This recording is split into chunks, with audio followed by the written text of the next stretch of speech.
Този метод на риболов е известен като лов на големи риби. Докато във водата има големи риби, дори при температури до минус 10 градуса по Целзий, можете да ги ловите непрекъснато. Използва се тази нова система с обърнато дъно с оголемена осмоъгълна клетка за стръв, подходяща както за пелети, така и за блокови стръв.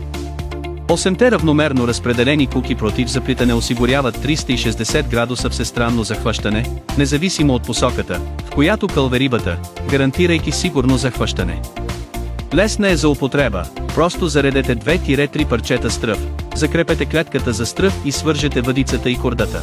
Клетката за стръв предпазва стръвта от кълване на малки риби.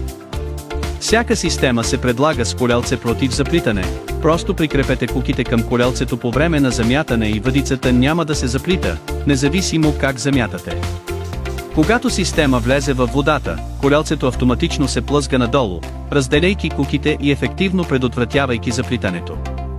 През зимата големите риби се крият в по-дълбоки води, тази система с обърнато дъно ви позволява лесно да ги ловите дори през зимата. Кликнете върху връзката, за да поръчате сега.